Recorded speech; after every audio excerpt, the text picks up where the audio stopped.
नमस्कार दोस्तों। आज सुबह इस लाइव में आपका स्वागत है। और आज संडे है, इसलिए इस सप्ताह की कुछ बड़ी खबरों के साथ हम आपके साथ रूबरू हुए हैं। और आज एक खबर पर हम ज़्यादा चर्चा करेंगे, और खबर वो ये है कि संसद का सत्र चल रहा है।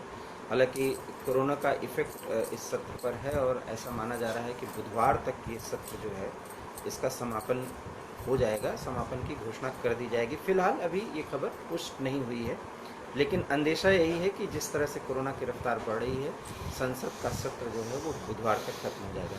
लेकिन इस सत्र में एक बड़ी बात हुई है। हम कृषि सुधार बिल की बात नहीं करेंगे। असल में जम्मू कश्मीर के पूर्व मुख्यमंत्री फारूक अब्दुल्ला नेशनल कॉन्फ्रेंस के नेता हैं, उसके सर्वेसर्वा हैं।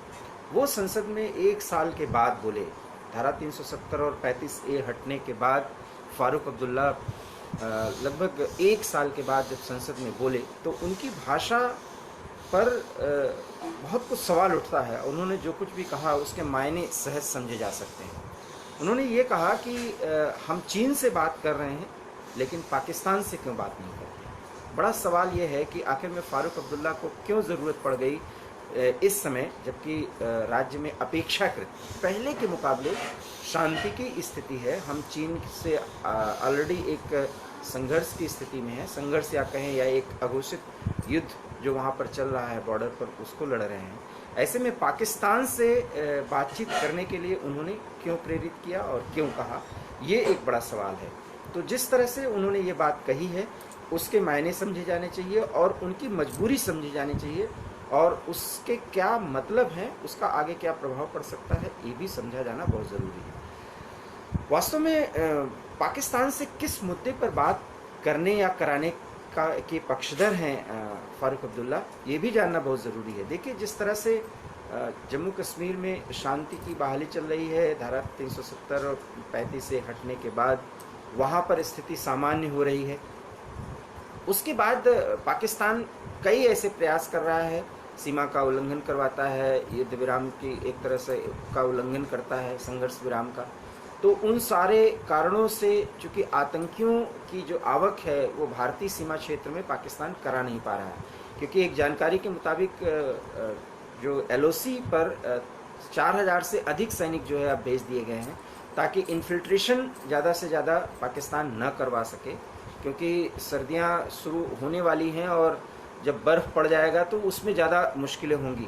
ये बर्फ़ पड़ने के पहले तक पाकिस्तान और चीन की जो कुछ भी कारस्तानी चल रही है उसका समझा जाना बहुत ज़रूरी है। ऐसे में फ़ारूक अब्दुल्ला एक तरह से हाशिए पर चले गए हैं। फ़ारूक अब्दुल्ला चूँकि नेशनल कॉन्फ्रेंस के वजूद को उनको इस्टेब्लिश करना है, और उसको इस्टेब्लिश करने के साथ साथ उन्हें ये भी दिखाना है कि किसी तरीके से वो जम्मू कश्मीर की राजनीति में अभी भी प्रासंगिक हैं, उनका एक महत्व है। इस महत्व को साबित करने के लिए उन्होंने बोला।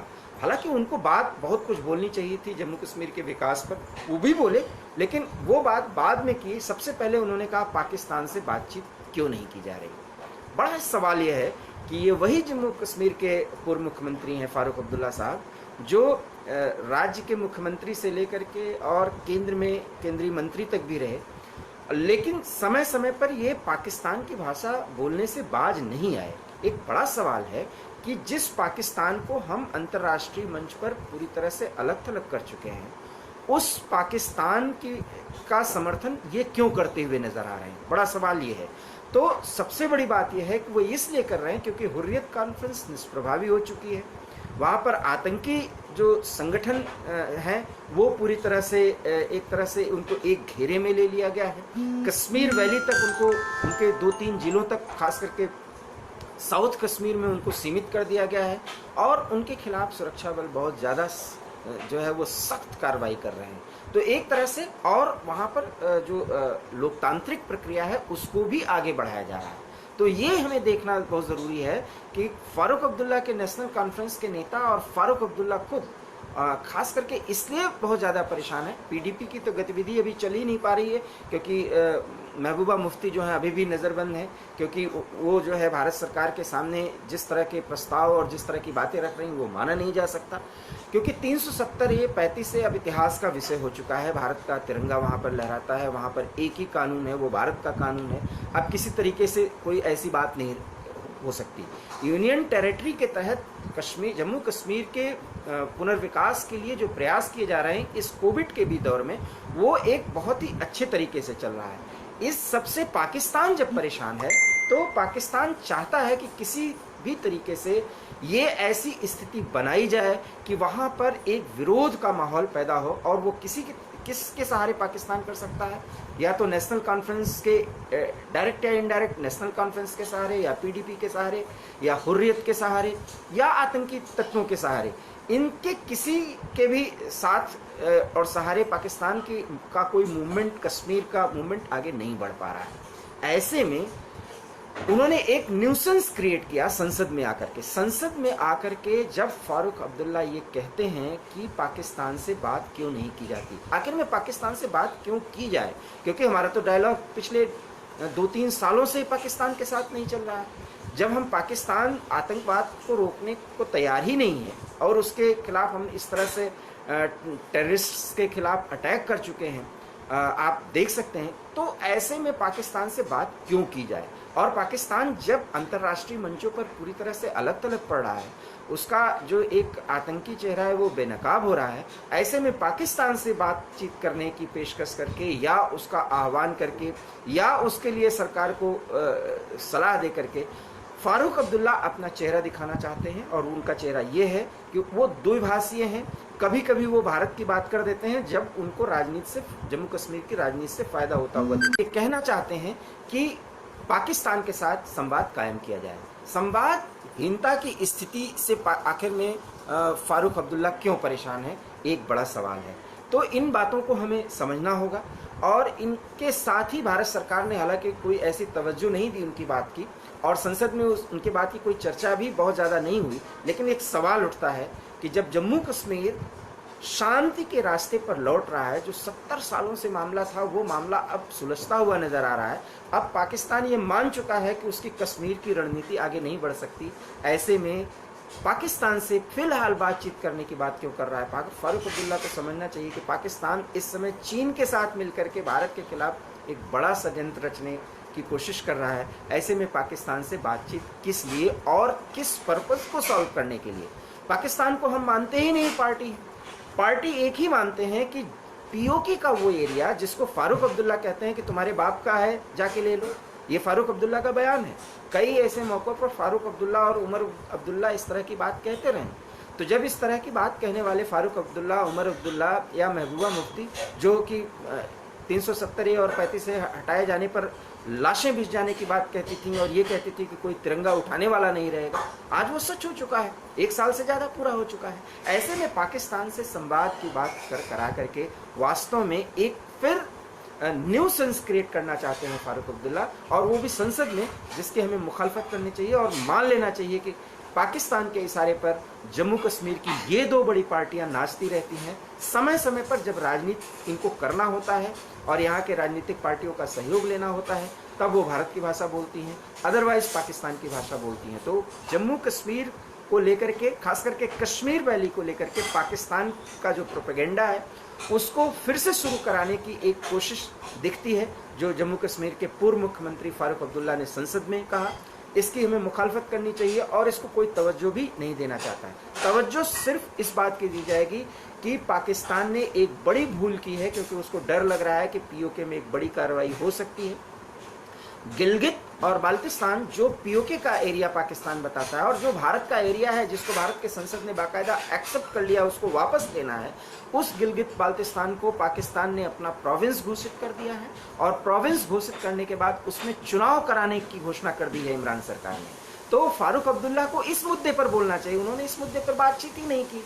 तो इसका मतलब है कि वो कश्मीर वैली पर कोई न्यूसेंस क्रिएट कराना चाहते हैं, जहाँ भारत ने शांति और कायम करने के तमाम प्रयास कर लिए हैं।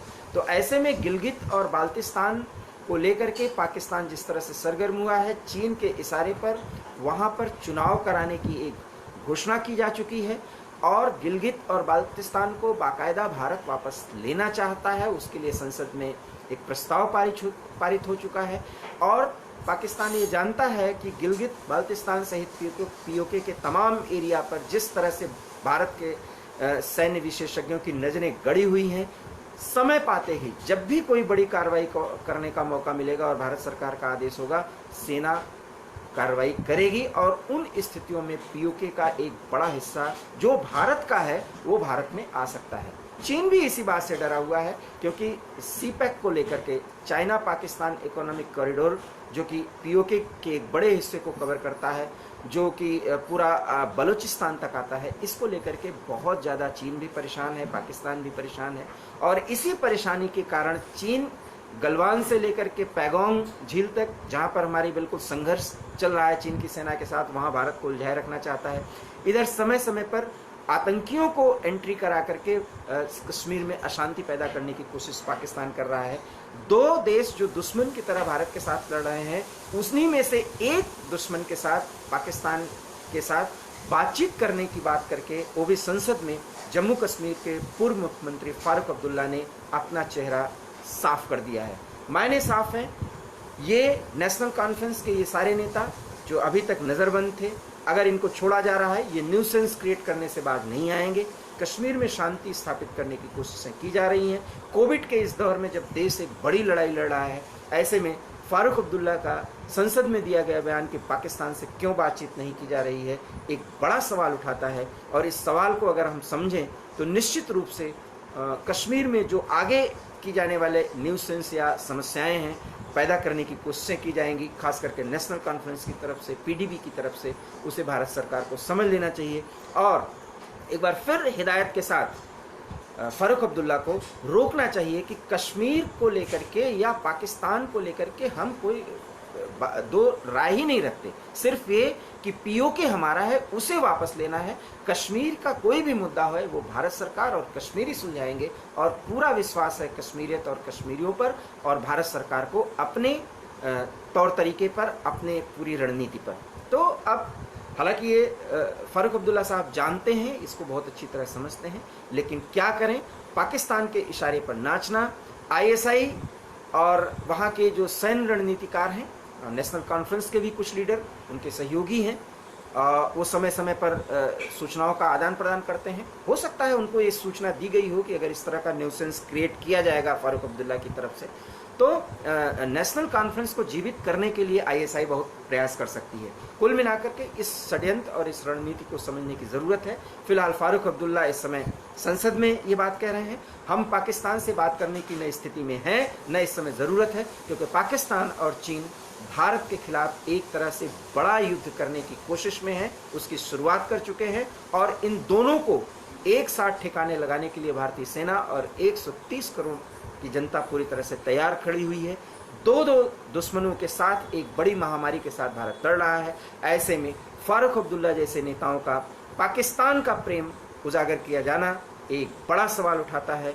ऐसे में फारूक अब्दुल्ला को इस सवाल का जवाब देना ही चाहिए। अगर आप हमारे इस पूरे विश्लेषण से सहमत हैं तो आप निश्चित रूप से अपनी प्रतिक्रिया दीजिए और हमारे YouTube channel heart talk India पर जाकर के उसे लाइक करिए और प्लीज़ उसे शेयर करिए। बहुत बहुत धन्यवाद। नमस्कार।